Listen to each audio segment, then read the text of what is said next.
By the end of the 7 days battle, the Confederate Army, now led by Robert E. Lee, had pushed George McClellan's Army of the Potomac off the peninsula in Virginia. Looking to capitalize on this success, Lee moved north to begin his first invasion of the United States.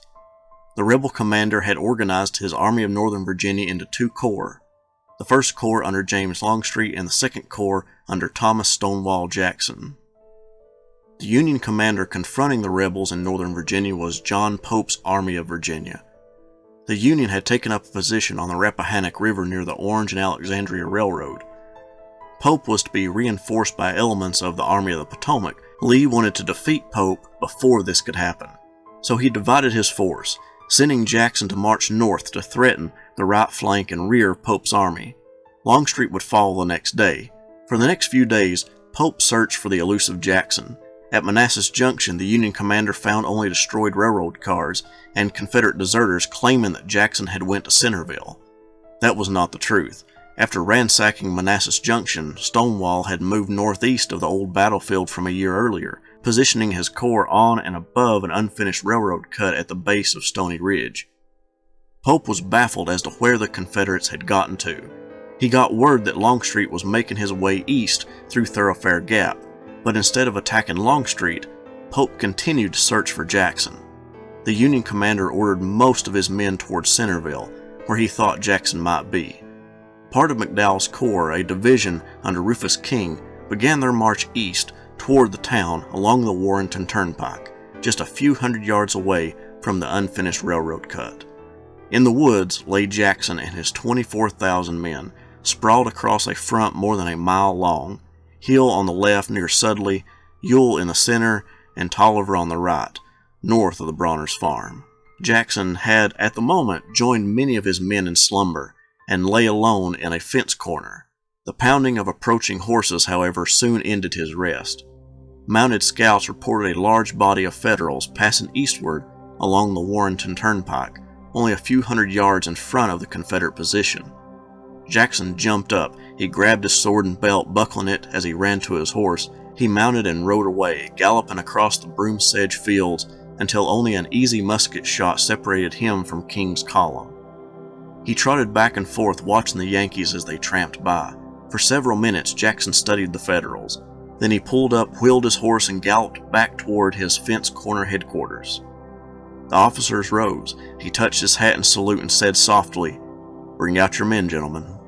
King's division marched with Hatch's brigade in the lead, then Gibbons' soon-to-be Iron Brigade, followed by Abner Doubleday's brigade and Patrick's New York Brigade bringing up the rear. Colonel Gibbon rode to a knoll and saw movement just north of where his men were marching. It was Confederate artillery. Jackson's cannons unlimbered and began firing rounds of ammunition into the prone Federals. Union artillery of King's division began unlimbering to return fire. At this moment, the 4 brigade commanders thought they had found Jeb Stuart's horse artillery protecting the rear of Jackson's movement towards Centerville, especially because they had not yet seen any infantry at this point. The Federal units began to hug the ground as shrapnel exploded over their heads and attempted to find any sense of security in such a devastating barrage. Gibbon himself made his way to Doubleday and asked what to do. The brigades were without their division commander. Rufus King had become incapacitated from an epileptic seizure just before the opening shots. The 2 brigade commanders decided to attack and capture the battery located near Bronner's farm. For this job, Gibbon dispatched his veteran regiment, the 2nd Wisconsin. They moved toward the artillery position, but to their surprise, a long Confederate infantry battle line appeared out of the woods. It was the famed Stonewall Brigade. The men from Wisconsin were itching for a fight, even though they were outnumbered 2-1. When the Confederates got within 150 yards, the 2nd Wisconsin let loose a volley. The veteran rebel brigade was unfazed and continued advancing. They got to within 80 yards and lowered their rifles and fired into the Union ranks. For 20 minutes, the 2nd Wisconsin held out against superior numbers. The commander of the 2nd, Edgar O'Connor, got word to Gibbon that his men needed reinforcements. The 19th Indiana took up a position on the 2nd's left to help even the odds. Jackson became irritated at the lack of movement displayed by 2 of his division commanders, Tolliver and Ewell. Tolliver had only committed the Stonewall Brigade and had failed to move his other brigades. A.P. Hill's division was too far away to attack before nightfall. Ewell, who Jackson ordered to advance, was only preparing one brigade, the Georgians under General Lawton, for an attack, and only 2 or 3 of the regiments were ready for deployment. Eager to get his men into the fight in order to overwhelm King's brigades, Jackson personally led part of Lawton's brigade to secure Baylor's left flank. Gibbon countered Lawton's men by calling up the 7th Wisconsin. The Badgers quickly filed in along the 2nd Wisconsin.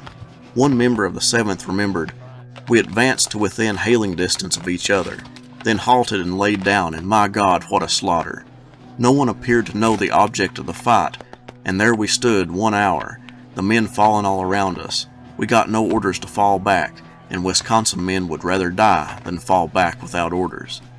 Jackson again bypassed the chain of command and went straight to General Trimble, ordering his brigade forward. On the Union side, Gibbon wanted to secure his battle line and ordered his last regiment, the 6th Wisconsin, to the right into the battle. However, they did not connect with the 7th. Instead, they drifted to the east and would clash almost simultaneously with Trimble's brigade. A member of the 6th remembered hearing the rebel yell from Trimble's men. "That yell, there is nothing like it this side of the infernal region," and the peculiar corkscrew sensation that it sends down your backbone under the circumstances can never be told. The drift of the 6th exposed a 700-yard gap in Gibbon's battle line. Doubleday, who had yet to commit any of his regiments, sent the 76th New York and the 56th Pennsylvania into the fray to plug the hole. Both sides duked it out in near darkness, only knowing where the enemy was by the flash of muskets. Despite the superior numbers, Jackson had been debilitated by a lack of coordination by his division commanders. With minimal light left, Jackson ordered an all-out assault by his left flank. Trimble sent the orders to his regiments, but only the 2 rightmost regiments received word to attack. As they moved forward, with no support, they became pinned down. Lawton's men lumbered forward, but got thrown back. Both sides had lost substantial amounts of men. The 2nd Wisconsin, fighting from the start, had lost their colonel, Edgar O'Connor. Now Lieutenant Colonel Lucius Fairchild, his sleeves rolled up and sword in hand, stalked up and down the line barking orders and directing the regiment's fire. Finally, General Tolliver's uncle, who commanded one of his brigades, made it to the battlefield. But the late hour made it nearly impossible to see. His regiments were pointed in the direction of the 19th Indiana and were able to push them back a few hundred yards, but did not move further. The fight trailed off as it became too dark to see. Lanterns began to appear on the battlefield as comrades looked for their wounded. It had been a bloody few hours. The 2nd Wisconsin lost 276 of 430 engaged. The 7th Wisconsin lost 164. The 19th Indiana lost 210. Trimble's 21st Georgia and Lawton's 26th Georgia lost more than 70%. The Stonewall Brigade lost 40%, 340 out of 800. Stonewall himself would be greatly impacted by one casualty from his famed brigade. Willie Preston, his nephew from his first marriage, had joined the brigade only days before the battle. When Jackson's surgeon, Hunter McGuire, told the general of the young boy's death, McGuire stated that the general's face was a study. The muscles were twitching convulsively and his eyes were all aglow. He gripped me by the shoulder till it hurt me, and in a savage, threatening manner asked why I had left the boy. In a few seconds he recovered himself and walked off into the woods alone. The day's fighting might have been over, but the Second Battle of Manassas was just getting started.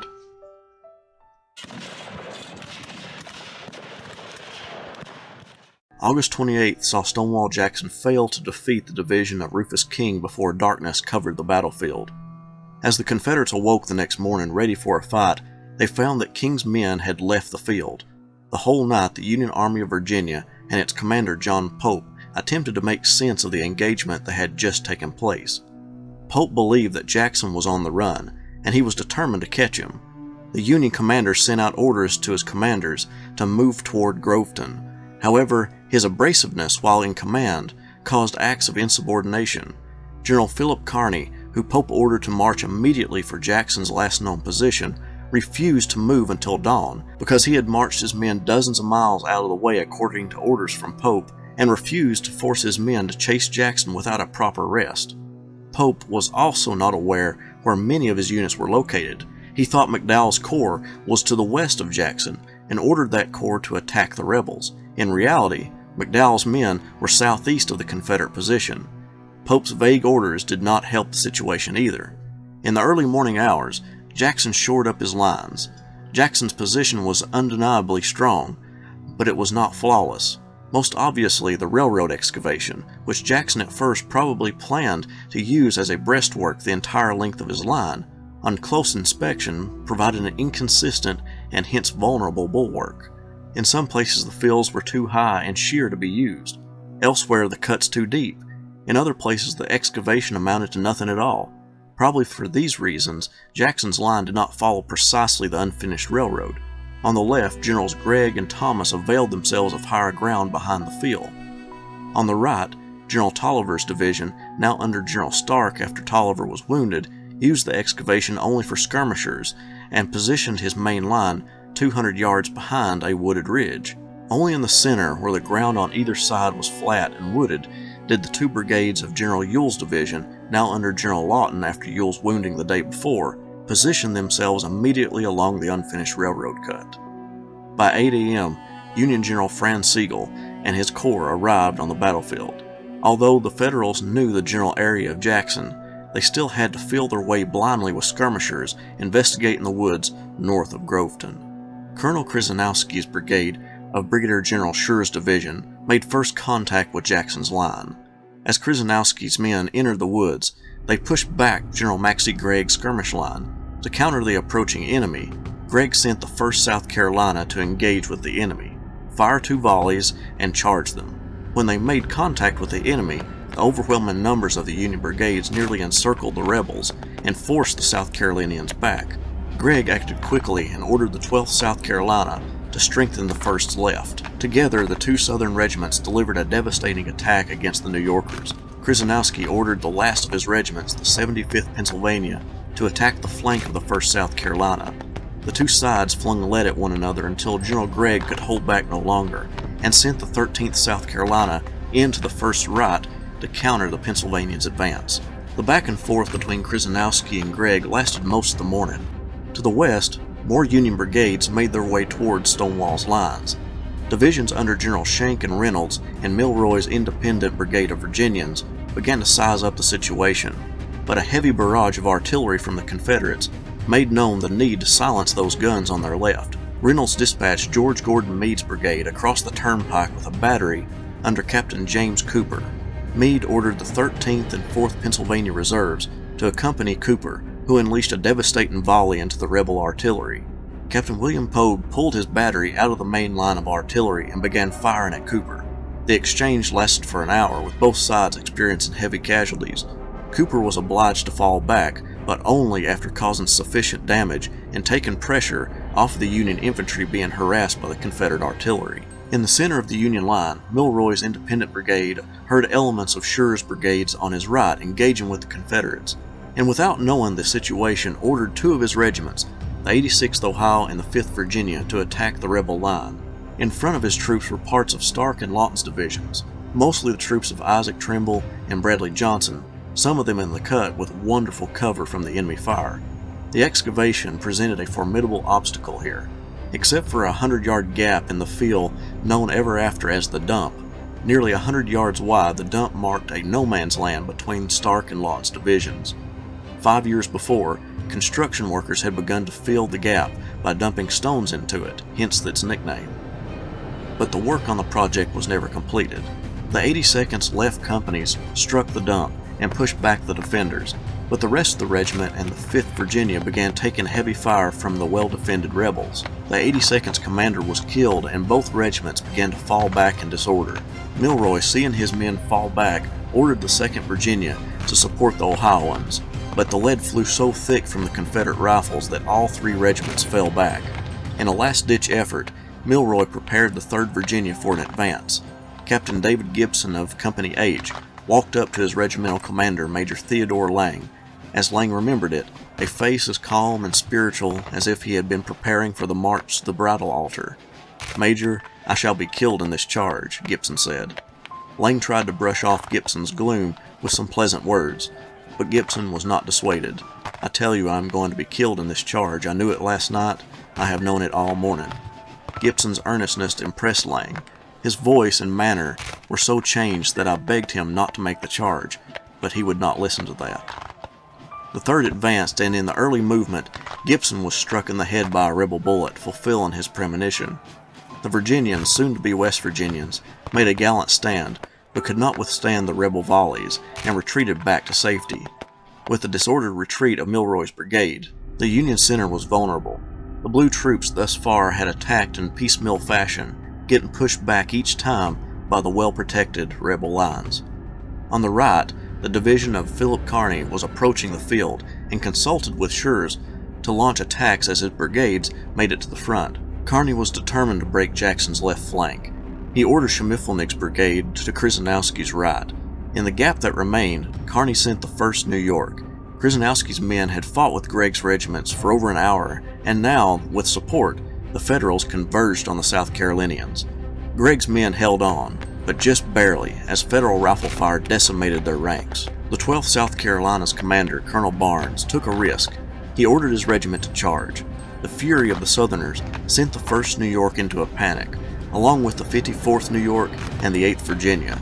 Schurz saw his men sprinting for the rear and immediately ordered the newly arrived 29th New York to halt the South Carolinians, but the momentum of the rebels sent the New Yorks into retreat like the comrades they were sent to help. The 1st South Carolina was able to take up a position on the 12th's right.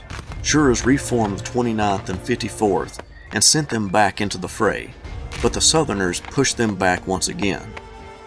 By this point, Gregg's regiments were exhausted and running low on ammunition, so he pulled all of his regiments north of the unfinished railroad and awaited for the Federals to advance on him. He would get his wish. Schurz would receive a copy of a letter from Sigel to Kearny. In it, Sigel requested Kearny to launch his entire division against Jackson's left. With the knowledge that support would soon be filing into his right, Schurz complied with the orders and ordered his entire division, 2 brigades under Krzyzanowski and Schimmelpfennig, against Jackson's left to help break the Confederate battle line. He also ordered up 2 mountain howitzers carried into battle on the back of mules to the front line. Infantry and artillery moved forward against A.P. Hill's division. Both sides exacted high casualties on one another. The Union troops stayed inside the tree line in the brush to conceal themselves, forcing the Confederates to aim at muzzle blasts from the Federals. Schurz's men kept holding their position, expecting help to come in the form of Kearny's division on their right, but it didn't come. For 2 hours, the blue troops doggedly held their position.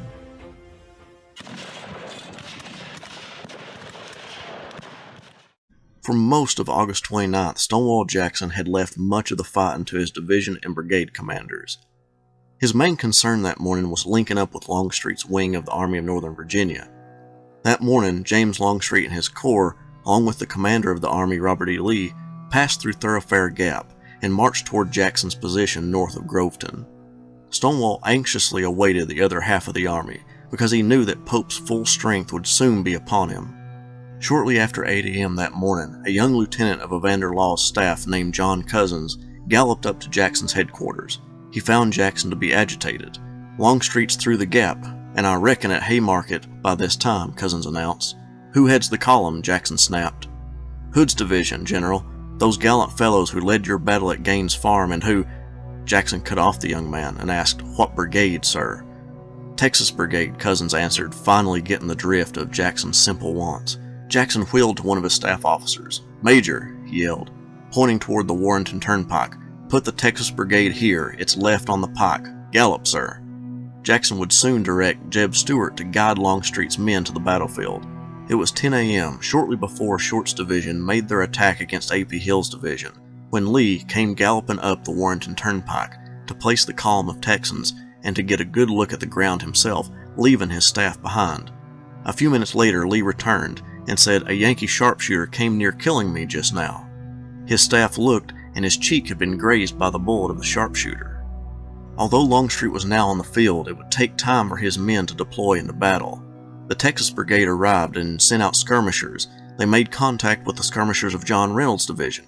The unexpected approach of a large Confederate force made the Union commander fall back. Jeb Stuart's job of guiding Longstreet to the battlefield was complete. He dashed off south along the road to Manassas Junction to secure the right flank of the army. About a mile down the road, he topped a hill and could see a dust cloud peek over the trees, indicating a large Federal force. He immediately realized the danger such a force could do to Longstreet's flank and sent out skirmishers to engage with the column of Federals. Just like he intended, the resistance stopped the Federal force. Stuart sent word to Longstreet to deploy infantry down the road to help bluff the Union troops. Jeb instructed his men to cut tree branches and drag them behind the horses, kicking up dust in the process to give the illusion of a large force approaching until the infantry could get there. The blue column stopped by Stuart was the corps of General Fitz-John Porter. That morning, Porter and Irvin McDowell had been given a joint order from their commander, John Pope. That order would become famous, as one historian put it, as a masterpiece of contradiction. The joint order simultaneously ordered Porter and McDowell to move forward, halt, and then prepare to fall back.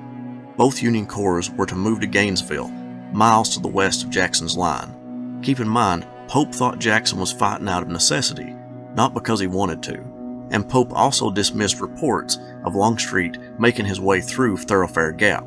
The order also said it may be necessary to fall back behind Bull Run to Centerville tonight. I presume it will be. If any considerable advantage are to be gained by departing from this order, it will not strictly be carried out. With such a vague contradictory order, Porter and McDowell were unsurprisingly confused. However, they moved toward Gainesville. When Porter encountered Stuart, Porter and McDowell came together to discuss what to do next. McDowell thought he could be of little help to Porter, and since the order said if any considerable advantages are to be gained by departing from this order, it will not be strictly carried out, he concluded to move his corps north toward the fighting and Pope. Along the Sudley Road, one of the biggest blunders of the battle was the report sent to McDowell from John Buford, who had been keeping an eye on Longstreet. He reported that Longstreet's corps was approaching the battlefield. McDowell put the report in his pocket. He wouldn't alert Pope to the information until 7 p.m. that night. Porter stayed put, deciding not to press on since he did not know the force in front of him. While the Union commanders struggled to understand their orders, Longstreet ordered Corse's brigade south to relieve Stuart's men. D.R. Jones's division would deploy to Corse's left, along with Kemper's division, which would link with Hood's division. However, besides skirmishing, Longstreet would not press the attack. Lee hoped to make a quick and surprising assault against Pope's army, but Longstreet balked at the thought. He argued that he didn't know the ground in front of him, and asked for time to reconnoiter it. Lee assented, and reports came back that the ground was not favorable for an attack. As Lee was about to order his own engineers to scout the position, Stuart sent in a report alerting Lee that the force on the road south was very large, and this settled the matter for the moment. Pope, thinking he only faced Jackson, and that he had two corps, one under McDowell and one under Porter, approaching the rebel commander's flank, made a fatal error. He presumed that Porter and McDowell, upon reaching Gainesville, would attack Jackson in the flank. Therefore, he did not want to launch an assault on Jackson with the portion of the army he had at Groveton. He just wanted to keep Stonewall busy until Porter and McDowell could hit him in the flank. The reality was the two Union corps never made it to Gainesville, and Longstreet, who Pope had presumed could not arrive until late the next day, was already on the field. The combination of Longstreet arguing not to attack and Pope's misguided beliefs created a lull on the battlefield about midday. The Union commander decided to scout the advanced position of his army in person. He decided that he needed to keep Stonewall busy and distracted until Porter and McDowell could attack. He replaced Short's division with the brigades of Farnsworth and Carr. The relieved Union division took a much-needed rest, as they had been fighting for 6 hours and were down to their last cartridges.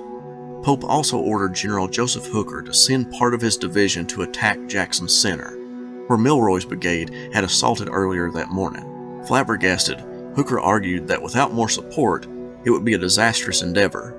Pope agreed and sent word to General Kearney to send one of his brigades to attack Jackson's extreme left flank. With the plan outlined, Brigadier General Grover's New England Brigade of Hooker's division marched for the Confederate center.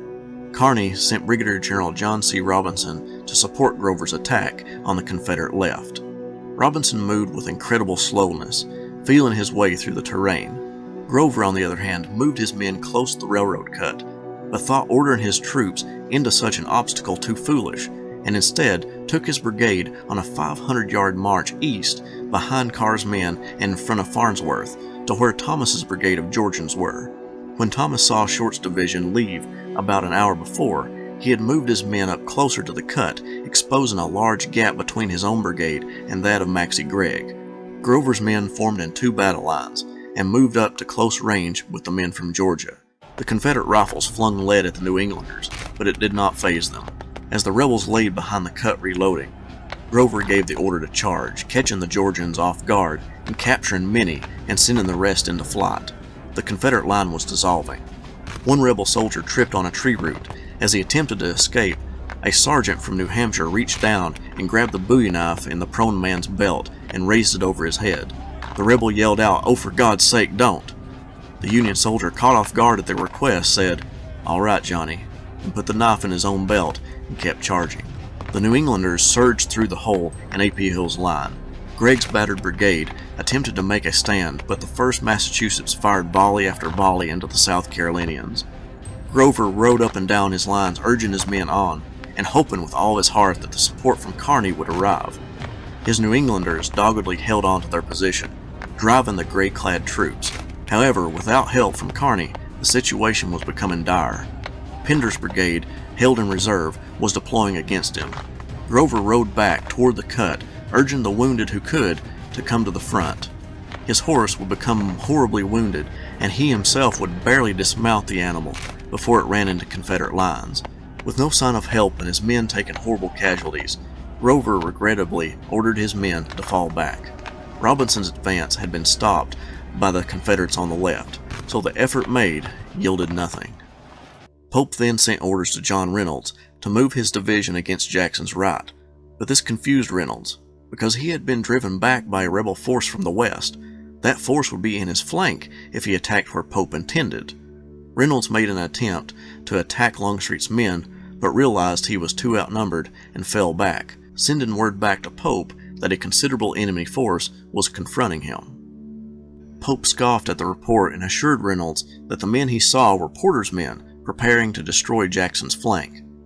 At the Union center, the Confederate sharpshooters had been harassing Federal artillery. Pope wanted those men dealt with and sent Colonel Nagel's brigade to drive in the rebels and assault their works. Nagel's men made initial progress but got brought to a halt. Seeing their comrades being pushed back, Johnson and Stafford's brigades swung their battle line to encompass Nagel's flank, sending the Federals into a retreat. Right behind Nagel was the brigade under Colonel Taylor. As the Union troops advanced, they met with the same fate as their predecessors and had to withdraw under the intense pressure of the Confederate flanking maneuver. Stafford's men from Louisiana captured some artillery pieces, but with no horses available to pull it back to their lines, they hitched about 50 captured Union soldiers to the pieces and pulled them to safety, which brought a laugh from the Confederate audience.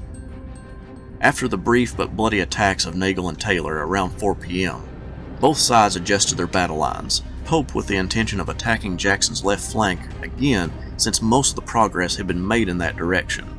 He called on Philip Kearny to organize his division for a major assault. Meanwhile, on the Confederate side, A.P. Hill's brigades had been battered worse than any others on the rebel side, especially Gregg's South Carolinians. Hill asked Gregg whether he could hold the position. Gregg stated, "I will hold the position with the bayonet." But Hill knew the situation. Hill sent a courier with a message to Jackson describing Gregg's situation. Jackson listened to the courier and followed him back to Hill, where Stonewall declared, "General, your men have done nobly, but if you are attacked again, you will beat the enemy back." As Hill rode off to his lines, Jackson yelled, "I'll expect you to beat them." Shortly after 5 p.m., the brigades of Robinson and Birney had deployed in a strong line opposite the rebels. With one order, charge, the blue troops rushed against the brigades of Archer, Thomas, and Gregg. It devolved into a bitter back and forth. General Gregg unsheathed his grandfather's sword, which had been used in the American Revolution, and began stalking the battle line, encouraging his men by saying, "Let us die here, my men, let us die here." General Branch and his brigade, which was guarding the extreme left flank, seeing the perilous situation Gregg was in, ordered forward the 37th North Carolina to aid the South Carolinians.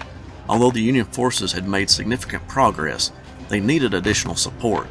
Kearny, riding within the battle lines, narrowly missing bullets as they whizzed by him, saw Union troops moving to his left. It was the small brigade of Colonel Daniel Leisure of Isaac Stevens' division. Stevens rode up to Kearny. Before Stevens could speak, Kearny asked, "Where are your troops?" Stevens pointed to the 100th Pennsylvania surging forward. Kearny asked, "Will these men fight?" Stevens replied, "By God, General Kearny, these men are my Roundheads," referring to their ancestry from the Roundheads that fought against the King of England during the English Civil War. Kearny then proceeded to Colonel Leisure, waving his only arm in the direction of the unfinished railroad and saying, "That is your line of advance, and sweep everything before you. Look out for your left, I'll take care of your right." He added before leaving, 60 pieces of artillery are on the heights behind you, and as soon as you start, they will open over your heads, so as to prevent any reinforcements being sent against you till you can clear the whole thing out. Leisure's men bounded into the woods and captured the cut from Archer's brigade, but moved no further. Branch moved the rest of his brigade to stop Kearny, but the one-armed Union general was on the verge of breaking Stonewall's defenses. The attack had lasted 45 minutes when a loud rebel yell could be heard behind Gregg's men, and a few moments later 2,500 men from Jubal Early's brigade descended upon the blue soldiers. The weight was too much to bear, and Kearny's men were pushed back. Jackson had narrowly avoided disaster on multiple occasions, but had held on. For the most part, his men could rest because it was getting dark, but that was not the case for Longstreet's wing, which began to stir as darkness began to take over the field.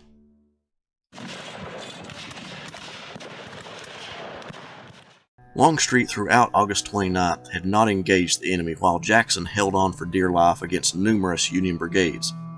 Around 4 p.m., Longstreet realized that Porter to the south was of no concern, and indeed his corps would be ordered back to Pope's position. Longstreet and Lee met to discuss the next actions. They agreed that an attack against Pope needed to be made as quickly as possible the next morning. Therefore, a reconnaissance in force would be made by all of Longstreet's wing toward the east and prepare their positions for an attack at dawn. It was after 6 p.m. when Longstreet's men started their movement. General Pope, meanwhile, had saw for himself wagons headed west from Jackson's position and declared that the Confederates were on the run. His aide believed those to be of Jackson's ambulances, taking the wounded to the rear, but Pope would not hear of it. In reality, the wagons speeding west were ambulances. Jackson was staying to fight, and Longstreet was about to move close to Pope's lines. The Union commander turned to McDowell and ordered him to send a division west along the turnpike to pursue the retreating rebels. McDowell did as he was told, and dispatched General Hatch's division for the task. Hood's division and Hatch's division would clash in the twilight hours. Hatch saw Vanderlaw's brigade to his right, and Hood's Texas brigade behind them. To put Law's men in check, he ordered Captain Garish's battery to a rise overlooking Groveton. Abner Doubleday tried to deploy his 95th New York, but a combination of their greenness and a rapid enemy fire while attempting to deploy, and 2 companies being detached to guard the battery, heavily confused the New Yorkers, and Doubleday was forced to pull them back. Instead, he sent the 56th Pennsylvania against Hood, followed by the 76th New York. Although Garish was sending the shrapnel into Law's brigade, his men were holding firm, and his 2nd Mississippi was angled parallel to the road, which allowed him to unleash their firepower against Doubleday's men. With the Texas brigade closing up on his men, Hatch sent one of his aides as fast as he could to tell McDowell that the Confederates were not retreating, and he was not in pursuit. This was an engagement with a prepared force. McDowell, hearing the news, said, "What? Does Hatch hesitate? Tell him the enemy is in full retreat and to pursue him." Hatch did as he was told, but by the time the aide got back with McDowell's comments, there was no way to safely disengage. Hood's brigade overlapped his left, therefore he sent Sullivan's brigade to the left to extend his line south. However, Sullivan's men went into battle line behind Doubleday's and then moved forward, creating a disorganized amalgam. The right wing of the Texas brigade moved to the right in an attempt to envelop the Union right flank. Their fire, along with the chaos of the intermingled lines, sent the Federal troops into a retreat. North of the Warrenton Turnpike, Law's men were advancing against Garish's battery. The artillerymen loaded their pieces with canister and fired, but they forgot to lower their barrels, and ended up shooting over the Confederate's head. All but one gun made it off the rise before Law's men took the position. The darkness made the retreat more difficult for the blue troops. Some officers attempted to rally their men to stand their ground against the Confederate wave. Major Charles Livingston of the 76th New York was one of those officers.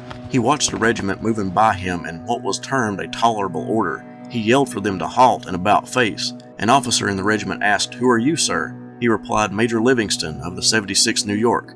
"The 76th what?" the officer asked. "The 76th New York," came the answer. "Well then," said the officer, "You are my prisoner, for you are attempting to rally the 2nd Mississippi." The division was scattered as they made their way back to their lines. It was now 8 p.m., but there would be a little more bloodshed. For reasons not clear to anyone then or now, Lieutenant Colonel Kilpatrick of the 2nd New York Cavalry ordered one of his squadrons to move along the turnpike and charge the Confederate position. The horsemen rode through the darkness along the pike. Hearing the hoofbeats, Law kept his men on the side of the road. The horsemen passed right by them. Law knew that Evans' brigade was behind him and he could trap the Yankees. The squadron found Evans' brigade when the muzzle blast rang out from just a few feet away. In their attempt to retreat, Law's men unleashed another volley. Only 11 men made it back to the Union lines. The battlefield went silent after that, with soldiers sleeping on the field at a safe distance from the enemy. At 3 a.m., the rebels in Hood's division heard the footsteps of thousands. They were marching toward the east along the Warrenton Turnpike. The troops were Confederates of General Richard Anderson's division. Longstreet had failed to send an aide to guide Anderson's men to the battlefield. The division commander, with a lack of guidance, simply followed the signs of debris until he believed he was in the right place. Little did he know that he halted his weary troops only a few hundred yards from the Union lines, and his men fell out to sleep by the roadside. The poor infantry had only gotten maybe an hour of sleep before General Hood realized the seriousness of the situation and alerted Anderson of his position. The troops were woken up and began their march west to the safety of the Confederate rear. Now, the movement would not have been much significance if the Union troops on Doggin Ridge, only a few hundred yards away, hadn't seen the 6,000-man division marching away as a few rays of sunshine began to show. General Patrick alerted his superiors that it appeared the Confederate army was in full retreat. When Pope got the news, this only encouraged his belief that Jackson and Longstreet were on the run. He called a council of war, but was dismayed that his corps commanders disagreed about the retreat and suggested hitting Jackson's left one more time. Pope relented and planned for McDowell's, Porter's, and Heintzelman's corps to cross the ground Kearny had bloodied the previous day and crush the rebel left flank. However, although that was discussed in the meeting, no formal orders were given, and it seems as though Pope's enthusiasm for the attack faded quickly because the morning passed with no attack. Lee, likewise, called together Jackson, Longstreet, and Stuart in order to plan for the day. The Confederate leader called off the dawn attack after the clash the night before and decided that Pope's aggressive behavior would be better used against him. Lee was perplexed by Pope not attacking that morning, but instructed his corps commanders to avoid an engagement. If Pope attacked, Lee betted it would be directed at Jackson. Thus, Longstreet would move forward and deliver a devastating blow to Pope's left flank.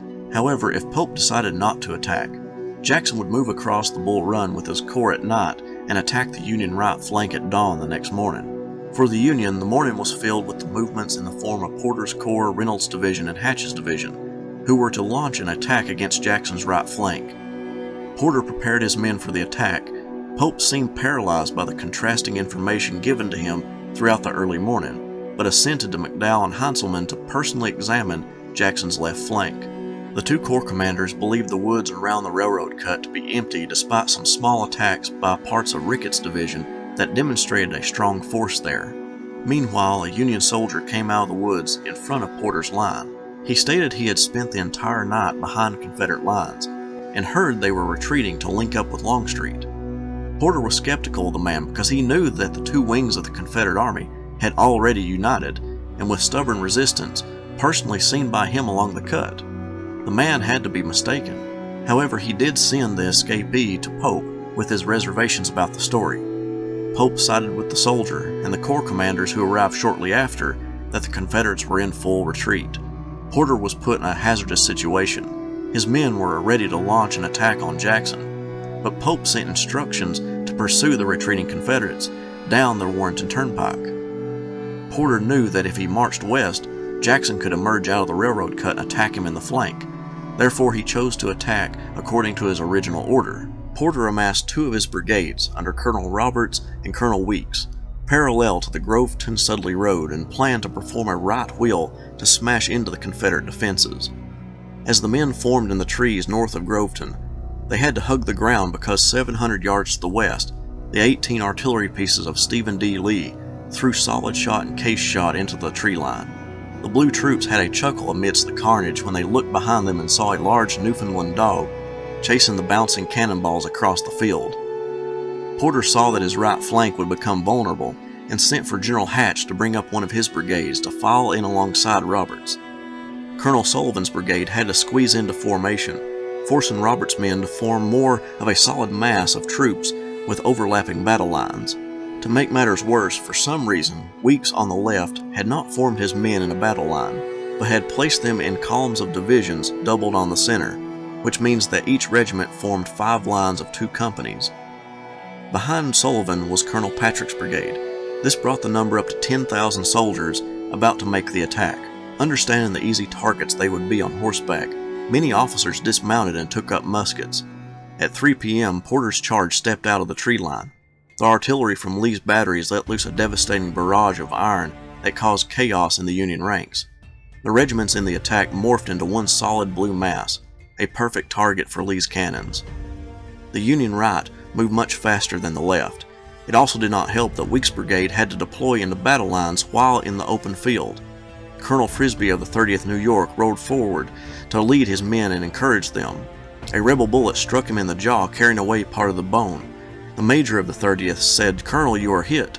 Frisbee simply said, "Major, to your post." He rode a few yards further and another bullet struck him in the top of the head, killing him instantly. The right of the blue mass struck the railroad cut, forcing the rebels in that area to the other side of the cut. From there, the two sides blasted away at one another from just a few yards away, each soldier peeking his head up over the embankment just long enough to fire his rifle and duck behind the excavation. Major Andrew Jackson Barney of the 24th New York rode in front of his regiment and led his men to the cut. Standing defiantly against the rebels across the cut from himself, he encouraged his men. Some Confederates looked on in awe and yelled, "Don't kill him!" But a volley from the gray lines sent the blue-clad officer tumbling from his horse. A rebel dragged his body to safety. One New Yorker wrote, "The yells from both sides were indescribably savage. We were transformed from a lot of good-natured boys to the most bloodthirsty of demoniacs." The blue mass was able to puncture a hole in Jackson's line when the 48th Virginia had took too much damage from the Federal rifles.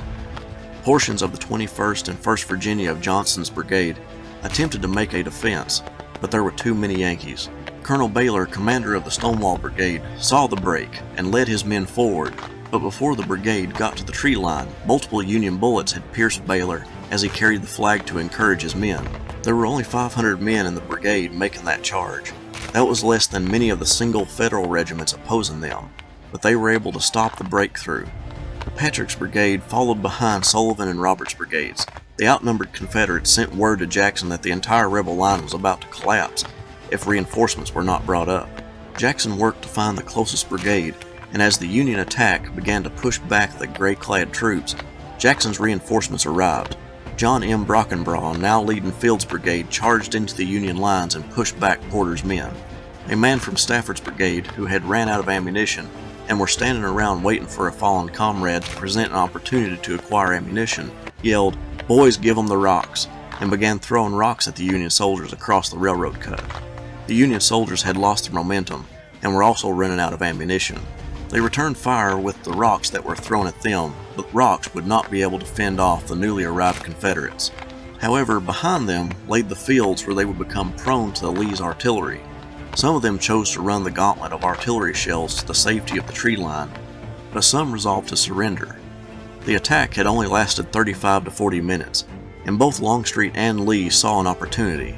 Now was the time to strike. Longstreet sent word to all of his commanders to move at 4 p.m., with Hood's Texas Brigade being the column of direction, or who the other battle lines judged their placement on the field and direction. Lee wanted Henry Hill captured because that would control the retreat across Bull Run by the Union Army. At 4 p.m., Longstreet's wing surged forward, attacking the unprepared Union Army. Regiments and brigades attempted to hold off the charging Confederates, but momentum was on the rebel side. Union Army commanders saw Henry Hill as vitally important to guard their retreat, and it was Porter's men who moved in that direction and would duke it out with the division of D.R. Jones. Ironically, a critical moment of both 1st and 2nd Manassas focused on Henry Hill. Jones was able to push Porter's men off the hill and wreak havoc on the retreating Yankees. After 3 days of fighting, casualties totaled 22,177, with the Union suffering 13,824. and the Confederacy sustaining 8,353 casualties. Although it had been bloody for Lee's army, it was a major victory, and he would use the momentum from this battle to launch his first invasion of the North. Thank you all so much for watching. I really appreciate it. Stay tuned this week for more videos, and have a nice day. Historian, historian, where do you roam? Historian, historian, far, far from home. If history will travel, reads the card of a man, a professor with knowledge in the hard land. To educate the world is his mission. A professor of fortune is a man called historian. Historian.